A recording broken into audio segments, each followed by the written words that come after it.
ಒಂದು ದಿನ ದಟ್ಟ ಅರಣ್ಯದಲ್ಲಿ ಒಂದು ದೊಡ್ಡ ಹುಲಿ ಮಗ್ಗರಿಸಿ ನಿದ್ರಿಸುತ್ತಿತ್ತು. ಆ ಸಮಯದಲ್ಲಿ ಆಟವಾಡುತ್ತಾ ಓಡಿಕೊಂಡ ಅಳಿಲು ಆ ಹುಲಿಯ ದೊಡ್ಡ ತಲೆಗಾಲಿಗೆ ಬಡಿದಿತು. ಹುಲಿ ಕಣ್ಣು ತೆರೆದು ಗರ್ಜಿಸಿತು.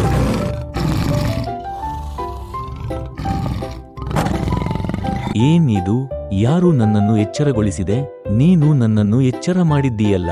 ಕ್ಷಮಿಸಿ ಹುಲಿ ಸಾರ್, ದಯವಿಟ್ಟು ನನ್ನನ್ನು ತಿನ್ನಬೇಡಿ.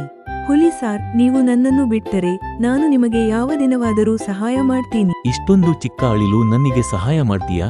ನಿನ್ನನ್ನೇನು ತಿನ್ನೋಕೆ ಆಗಲ್ಲ. ಅವರು ಬೇಟೆಯ ಜಾಲದಲ್ಲಿ ಸಿಕ್ಕಿಹೋಗಿರುವ ಹುಲಿಯನ್ನು ಕಂಡಳು. ಹುಲಿ ಆಶ್ಚರ್ಯದಿಂದ ನೋಡುತ್ತಾ ನಿಂತಿತ್ತು. ಅಳಿಲು ತನ್ನ ಚಿಕ್ಕ ಬಾಯಿಯಿಂದ ಜಾಲದ ತಂತಿಗಳನ್ನು ಕಡಿದು ಹಾಕಲಾರಂಭಿಸಿತು. ಸ್ವಲ್ಪ ಹೊತ್ತಿನಲ್ಲಿ ಹುಲಿ ಮುಕ್ತವಾಯಿತು. ನೀನು ನನಗೆ ಸಹಾಯ ಮಾಡ್ತೀಯೆಂದು ನಂಬಿರಲಿಲ್ಲ. ನಿಜವಾಗಿಯೂ ಧನ್ಯವಾದಗಳು. ಆ ದಿನದಿಂದ ಶುರುವಾಗಿ ಹುಲಿ ಮತ್ತು ಅಳಿಲು ಒಳ್ಳೆಯ ಸ್ನೇಹಿತರಾದರು. ಇದು ನಮಗೆ ಹೇಳೋ ಪಾಠ: ಯಾರೇನೇ ಚಿಕ್ಕದಿರಬಹುದು, ಆದರೆ ಅವರ ಸಹಾಯ ದೊಡ್ಡದಾಗಿರಬಹುದು.